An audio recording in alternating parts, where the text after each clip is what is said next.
Oh my God. Oh my God, Hi. we're back. We're back. We're back after being gone. Because here's the thing: we always think about what is there to discuss, and like life Yeah. happens. Like, I want so badly. I'm so bummed to have to watch half these games on freaking TV post. Like they've been pre-recorded, and that's even if I can figure my way into my ESPN Oh, the account slash ESPN your account. ESPN If you're account. not using it on the one device that you're used to, then it's not even there. You don't know where it is. Yeah. I mean, I honestly think what I am so tired from doing 1 million jobs. I feel like. Yeah, we definitely, both of us have like 17 jobs, I know. let alone we're parents as well. Right. So that's wild and crazy. Yeah. One thing I do want to report on is that Princeton and NC State women's basketball game was last night, and I didn't watch. I went to bed. do you know what happened? Oh God! Hold on. They played each other. They played each other. It's like the two teams I know about and care about played each other in the first round of the NCAA women's basketball March Madness playoff. Anyway, so Princeton played NC State. NC State, you and I both worked with really intensively at the beginning of the season with all their athletic teams. And we got close to the basketball players. And so last night, oh God, the game was at 10 p.m. and I did not watch it. I had to go to bed, and I was like, so at some point, I don't know if I can replay it. I just honestly wanted I obviously wanted the Tigers to win, but then I wanted the players I know at NC State to win. Anyway. Did you look up the score? One of the teams won. Oh, is that how that works?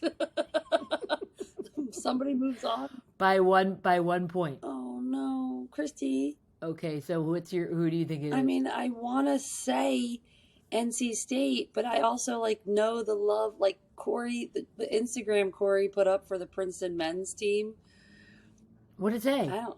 Our sister Corey, my sister Corey, your sister Corey, but my sister / teammate. What'd she put up? I don't know because I don't understand how to work Facebook Reels. So, something about 1996. Yeah, so Mitch Henderson is the coach now. In 1996, they were the 15th seed. They beat the 2 seed. I think it's been done very few times in NCAA history, and I think Princeton's done it all of the time. Yeah, and unfortunately, or it's UVA men's basketball it's being done too. So I won't lie. I'm super happy that last night Purdue lost to another team, Farley Dickinson, for the. We say Farley or we say Fairley? I say Fairley, but Candace Parker. You just said Farley. Well, Candace Parker and her friends were saying Farley. Oh. No, you said Fairley. It's Fairley Dickinson. But we say Farley. No. I say Farley. You do? You said you do. No, it's definitely Fairley Dickinson. I think it's Farley Dickinson. Well, I think technically it's Farley Dickinson, but in my. What do you mean? You're saying both things. Okay. Or neither. I don't know. Okay. Anyway, Steffi, you still number one Purdue lost to a number 16 seed, and I'm so happy that it happened. Are the men's or the Stop women's? Stop talking about UVA. Men's or women's? Men's. I don't know anything. I've picked brackets and. Yeah, I didn't pick brackets because I don't know anything. So okay, but hold on. But so who won? Who do you think? Well, I'm gonna go with. For some reason, I'm going to go with Princeton, and I'm going to say Princeton because of the vibes on campus. Because the men but won. Not only that, apparently this was the first year that the same school swept the Ivy Leagues. Is that true? Yeah, ever. Yeah. Which was Ivy Madness, which is so weird. I know it's there's not that many schools forever.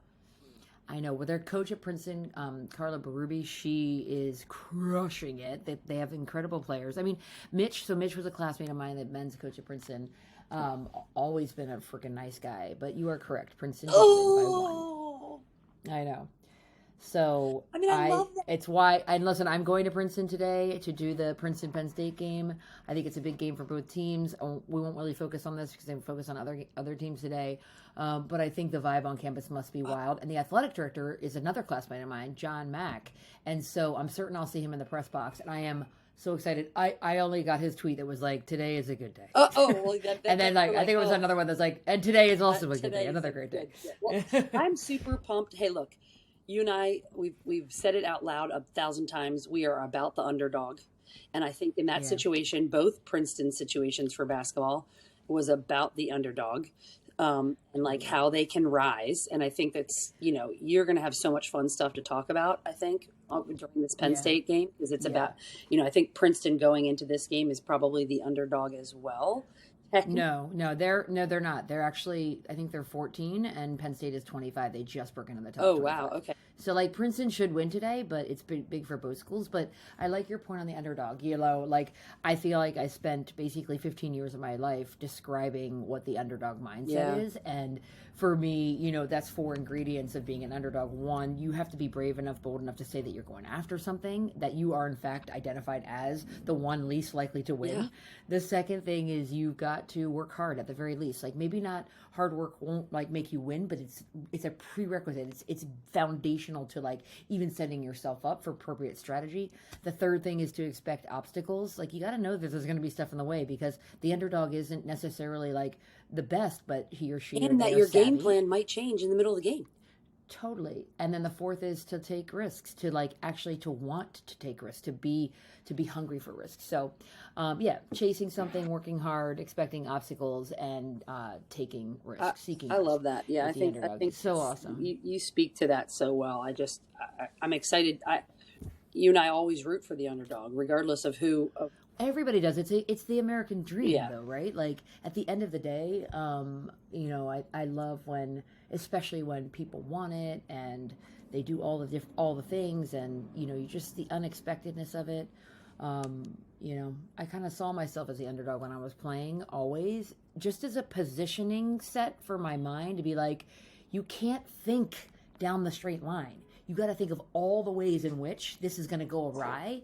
And especially because people are looking at you like you're the best, you gotta outthink them. You gotta think outside the box, and I think that made me a creative person. It's interesting because I don't, specifically, I'm headed to UVA next weekend for the 25-year ACC thing, and although we were technically the number 1 team in the country in '98, like I always assumed, because Maryland was at that point 3 years into winning back to triple national championships, we were technically the better team, but I always viewed ourselves as the underdog because of the fact that they were so powerful. And then they go to 7. So like, then I think to my junior year when we go to the NCAA's and the championship game again to play them for, they've now won 4. They beat us the year before.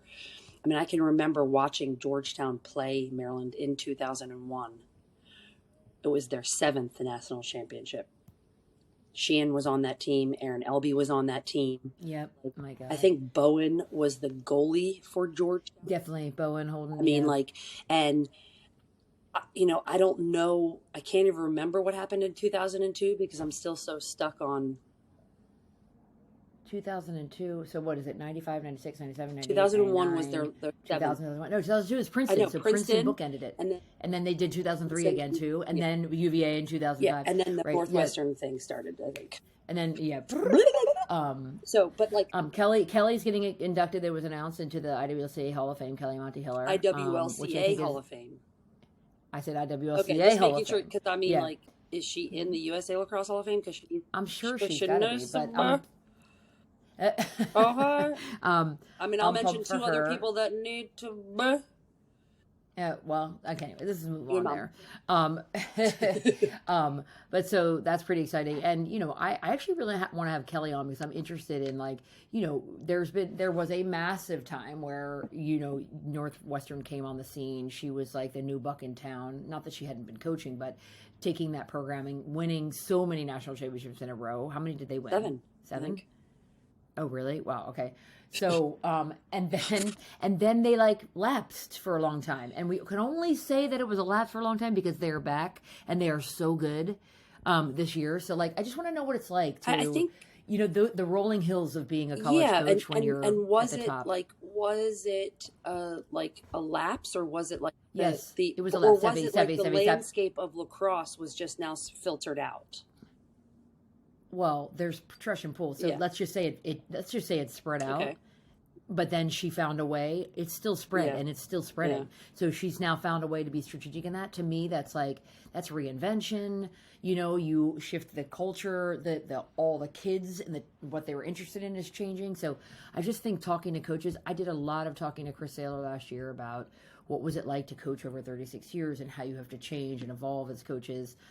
We talked a little bit to Colleen about that, just how kids are different now. And so I think Kelly, especially being, you know, my contemporary, our contemporary, what is it like to shift and change? And how do you win again? Yeah. You know, how do you win again? Because you get so much of the recruiting energy when you're winning. I mean, you know, it's also Chicago. You're selling coldness, is what you're selling, what you're selling there. Yeah, so, let's just, anyway, I'm excited kids about want that. to go to the Southeast.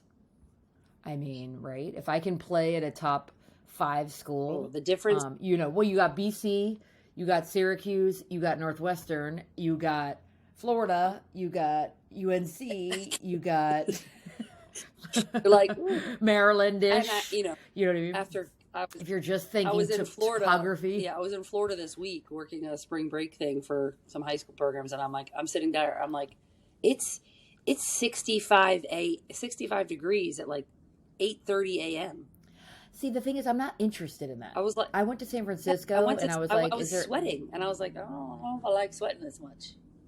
No, and like shorts, shorts. I'm not into shorts. You think I had like shorts? Even when I was like a teenager, I was like, what are shorts? I used to know somebody who, like, they buy jeans in the winter, and then just because, like, she was super practical, then she would cut them off and make them jorts in the summer. And I would be like, it's not the same. They're still hot. They're still hot, even if they don't have the legs on them. But I actually really did respect the practicality. Out, it's not working. Yeah, I like do skirts. And I can't with shorts. I also don't understand shorts with tennis shoes. Oh, it doesn't make sense to me. I understand where I can't, that whole dress, but also like after and tennis shoes thing. I mean, we just don't have we don't have that. I don't know what that is. Like, I don't understand it. I think this is legit a mom thing. It's like, but also like, remember when I was telling somebody the other day, like when we grew up around the water, but like not like Florida people do, like where they wear bathing suits with tennis shoes and they're like, let's just go get a Snickers. And you're like, what? You don't have a full outfit on. Like the shoes only go when underwear you're done with dressing. tennis shoes. It just is weird. It doesn't, and we're going to get Snickers. Like I don't, Snickers. It's like, you know, or they'll have like a hat on and their bathing suit and sneakers. I'm like, there's missing. Something in between is missing. It's like the thing that goes over that is missing. You're wearing even sometimes with flip-flops with a bathing suit. Even sometimes flip-flops with a bathing suit doesn't feel complete enough. You have to be shoeless to wear a bathing suit. Right, because it's like, it's not real. I can't wear, and if I'm going to put flip-flops on, I have to at least have shorts on. And just shorts, I don't wear shorts. So like, why would I wear shorts? Like, and honestly, when I wear a dress, I just think it's better with bare feet. Me too. So like, yeah, it's hard in New York City because people look at you like you are a disgusting person when you don't have shoes on outside. I would also agree with that. Yeah. I mean, I understand your thought process, but like from a person not living in New York City, I'm like, what are you like? It's the like grossest. That one time that like Viv was running around without shoes on. I'm like, what is she doing? We're on the streets of New York City. It was terrible, but that's because. Yeah, that's because she thought her footsies were actual real shoes. When Stacey took a tumble because her shoe broke. You weren't there for that because you were Okay, let's get back to lacrosse. Okay, so let's look ahead for this weekend because we're actually going to come back. So today there's a lot of really great games. I would say over the next 2 days there's a lot of like what you call like top 10 games that are really interesting. So Duke Syracuse is going to be relatively interesting. I don't think it's going to be interesting. Oh, you think Syracuse is going to annihilate? Duke is having some severe like goalie issues, and tell me more. I mean, tell me more. Like the whole stopping of the ball thing. Tell me more. Tell me more. Like the stopping of the ball thing. Oh, like the goalie thing. Yeah. But I mean, wait, so Duke lost to Yale. Clemson. Okay, but the thing is, Yale and Clemson. Okay, big news on both teams. Yes. So let's pause here. Yes. So Clemson coach Allie Kwolek just announced that she has breast cancer and that she's taking the time to immediately and aggressively start her treatment. I love it. It's amazing. And she said the school's been really supportive. I think listen, teams who rally around their coaches, it's emotional. It's a way for you to show leadership in a different way. And I think that the way that she's been really public about this is humongous for just women's sports, women generally. Yeah, and knowing Allie specifically, like she's not an emotional person at all. And so to like record a video and put it out there for sort of like the world to see, I was like, oh, criminy, this is a whole other side of her. And I like loved it. But the side of her like that, and I don't know her personally that well, but I know people who have played for her who love her, and they're just like, she is a leader. She backs up everything with true integrity. And so I think that, like, you know, speed of the leader determines the rate of the pack. And, you know, she's done such a good job with Clemson. So you've got Clemson there. And then Duke with Yale. Obviously, Yale upset Duke. They're without one of their really top attackers who's very shifty, very amazing. Taylor, I think it's Everson. And she was a freshman last year. She's a sophomore this year. She got hit in the Stony Brook game, and her kidney was sliced in two. Yeah. Was in the ICU. I think I have that right. And I know it was her kidney. It was definitely her kidney. I saw a picture of it. And so she was in the ICU for many, many days, and now is out, and she's going to recover fine, but she cannot return for the season. And so that's sparked a huge debate in lacrosse about how, you know, just dangerous the sport is in contact. I don't know. Tell me your basic thoughts about it. So, you know, like, I think that I personally think that, look, I do think that Stony Brook, what do you think? Rough team. Stony Brook's a rough team, but they're definitely physical and aggressive. Something that we know about Stony Brook. You know, Stony Brook Syracuse game, which was after the Stony Brook Yale game, there was 11 yellow cards. Like, that's a lot.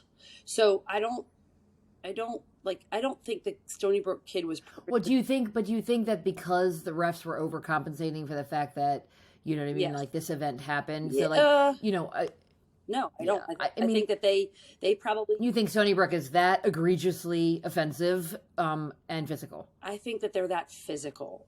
I think that that's something that, like, that's part of Stony Brook's makeup as a lacrosse program.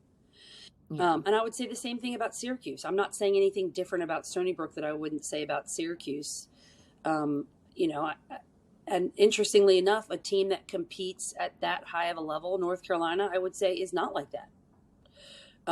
They're just not, you know, they're just not as physical from what I. That's not what they lean to. That's not what they lean to. And yeah, they're not getting called for it. But I don't know. I think, you know, with all respect to Taylor and her experience and her kidney, you know, I think that this is Division I lacrosse. This is like, you know, we should do things to make sure that that we're supporting the health and safety of the players. But 1,000%. Like, people used to be like, you need helmets as women. And I'm like, because people break their noses. I'm like, I've been playing for 20 years and I've never broken my nose except that one chick who hit me on purpose with a wooden side of her wooden stick. Was in Vail. First of all, that was terrible. Yeah, I got a concussion, and maybe then Corey leveled her after that. But, you know, so definitely leveled. I'm just saying that wasn't the right move. Corey knows it. Yeah. But, you know, but still, like, you know, I see kids getting hit. I see bruises across the arm. I had them even 25 years ago. But, like, we play lacrosse, so I don't actually know what to do with this debate. I'd be interested in talking to. I know there's been people really vocal on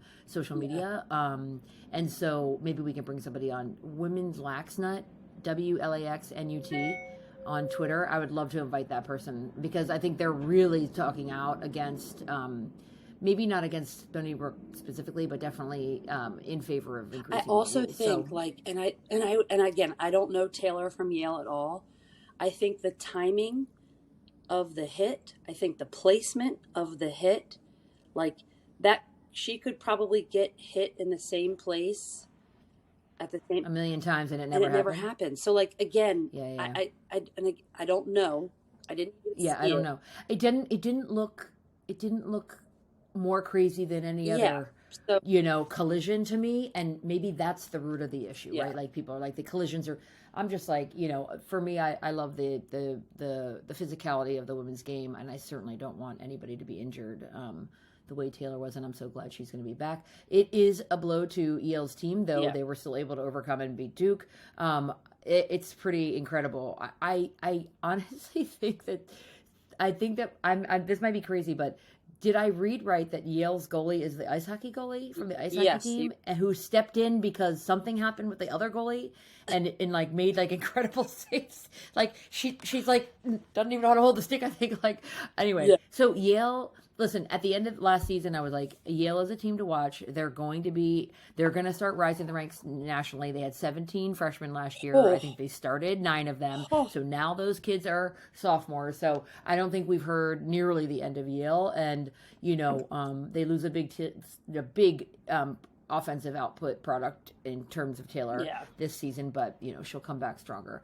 Okay, so Duke Syracuse. So you think Duke's going to lose? Syracuse is going to win. A couple things are going to need to happen for Duke to do something in that game. Maddie Jenner's going to have like an amazing draw day for possessions, and their goalkeeper is going to have to step up. Like Duke has all the ability in the world. I think that they're probably just going through something as a team, like most teams are. But Steffi, no, see, I'm going to go back to this. Like, there are levels, right? And we're talking about the top 10. You got Loyola in this. You got Florida, Northwestern, BC, UNC, maybe Syracuse, maybe Maryland. Like, right, we're kind of like maybe Maryland. That is the top right now. Yeah. These teams are showing the top, and we're now sort of starting to come into this middle gap of the season where, like, this is where consistency is. Are you in that level or are you not? And then there's like the really good teams, right? I would count Princeton among them. Loyola is maybe in between, right? We don't know yet. Well, the reason but it's a next level. Well, you bring up a really good point. I mean, we're talking about a Syracuse team who's played Boston College and they've played these big teams, and Loyola is the only team to hold them under 10 goals the entire season. Mm-hmm. Yeah. But I mean, this is the middle of the season, right? So you have the beginning, right? We've been talking about, you're starting to calibrate. Scouting reports are getting a little bit more intense. They're getting way more specific. You start to see how kids show up on other teams at different games, different quarters. Yeah, so different pressure points. James Madison's playing Florida, and I talked to Colleen on Wednesday or Thursday, probably Thursday, and it's like she's like, we go Florida, UVA, UNC, and I was like, oh. Good golly. Florida, UVA. I mean, yeah, but this is in the middle. So some people do that at the beginning. Some people do that in the middle. And some people do it at the end. And I actually think the middle is the best time to do it, right? You still have time until May to recover. You have a ton of learning, but you also have your systems in place. So you're actually pressure testing the right thing. Well, and is that happening on Sunday? So, no, James Madison, Florida is today. And then Rutgers, Maryland. Rutgers. Oh my God. So Rutgers came out with a bang, but they've been putting up fights. I mean, this is why I think it's interesting, because you're like, is Rutgers in the top 10? Yeah. Or is it in the second 10? Like, is it a Princeton level? Like, which is kind of down here? Or is it so Maryland, Rutgers will be really interesting. It'll be interesting how that game plays out, because like, I love Rutgers on this top 15, top 20 team. Yeah. Totally. I love them. I think it's so awesome. I mean, at the 4 weeks ago, I was like, Rutgers is top 10. And then all of a sudden, you were, what happened? Fairleigh Dickinson. Can we just call them FDU, please? I don't even know. Anyway, they're playing Stonehill. We'll just give that game a little bit of love. Yeah. Richmond upset UVA, which is kind of interesting. That's why I had to call Colleen on Thursday, because I was so scared to talk to Julie. So Colleen's like, why are you calling me? I was like, I don't know. I need to say something. Association. Transference. But I don't know what to say. Oh my God. Okay. So you got Ohio State and Hopkins. That could be, Ohio State needs a. Well, again, I would say that's next level. Like that's working out between the 10 and the 20. And I think you have a pretty, not a drop between 15 and 20, but it's a differentiation in level of play for sure. And so I think the top 25 is really interesting today. I'm interested in seeing a game. Penn State, I think, is 25. Princeton is hovering in the teens, maybe. So that'll be interesting. But I mean, can we talk about on Sunday the fact that Northwestern and North Carolina are playing? This is very interesting because Syracuse, North Carolina, and Northwestern are sort of like, who should be the top? There's the danglage, and then like James Madison, who I think is 4 or 5. Like they haven't played any of them yet, so like that's going to be like, I would call this the mid-season clash. Oh, yeah. But I'm also now looking. Denver plays Boston College, so Denver had this huge upset. And Denver had this huge upset in Maryland that people were like, what the heck? Not only that, they upset Maryland at Maryland.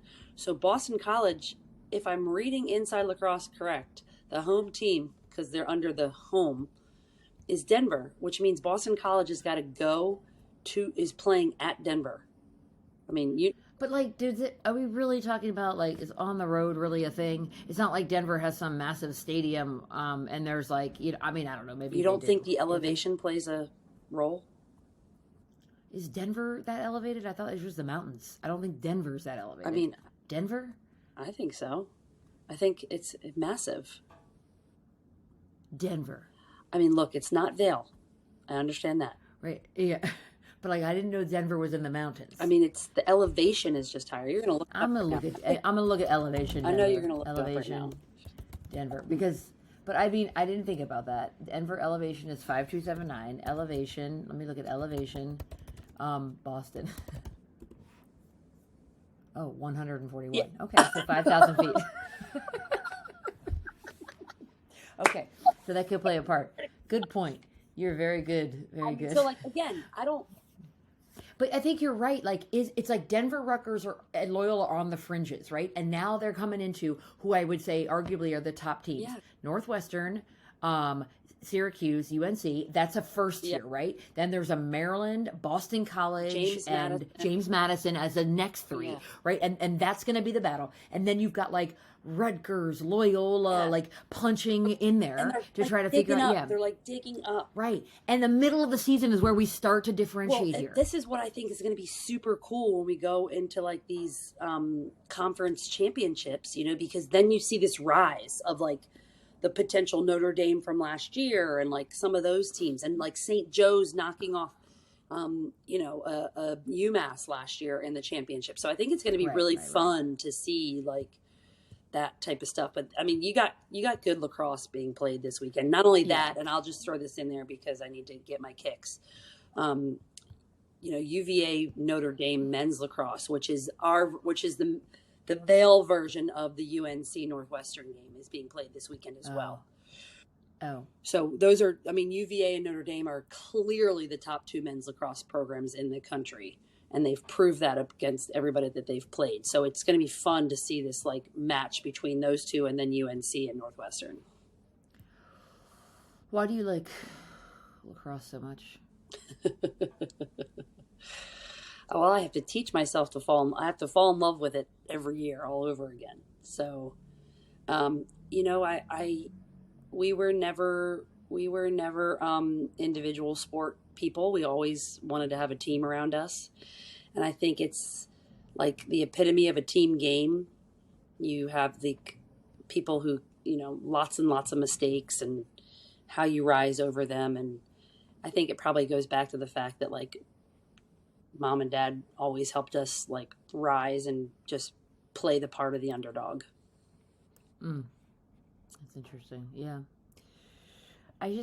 It's fun to have been in this game for so long. So much of it is historical and it's built in us. Like we have generational knowledge of the game. And so I love that there's so many more teams playing. I love that like there's so many good kids on every team. Yeah. The depth, even just prepping for this Princeton Penn State game, I'm like, there are like 8 scorers on each team that have like multi-points, goals and assists. Like the draw has become such a point of strategy. The goalkeeping is so incredible. Defense is like they have so many more sets. Like you have defensive sets that read like offensive plays because they're so intricate. Like it's so amazing. Awesome. It's so What's awesome. a razor? And I love watching the game now and like trying to wait. What's a razor? Have you heard razor? What's that term? Do you know that? You mean riser? No, I know a riser. Boo. God, that's like the 80s. I just hear this term razor, and I don't know whether or not, like, I've heard it, and I'm like, I think I need to just stop and ask the coach and be like, Doug, what's razor? It's interesting. But I'm scared they're going to be like, Crista, it's like the draw and dump play. I'm like, oh, right, draw and dump, but it's not. We just called it draw and dump. We didn't have jargon time to or come something, up with the names. Yeah. The funny thing is that I was in Florida watching these high school teams play, and I think it was like Blair Academy against Andover, and the Blair coaches I think the head coach at Blair played at Maryland, and she's all of a sudden I hear the Syracuse call, and the Andover coach was like, what do you think they're going to do when they call Syracuse? I was like, it's a 3-man weave up top. She was like, oh. And sure enough, they go into a 3-man weave up top. And I was like, that's normal.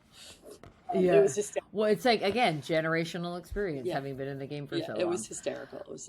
All right.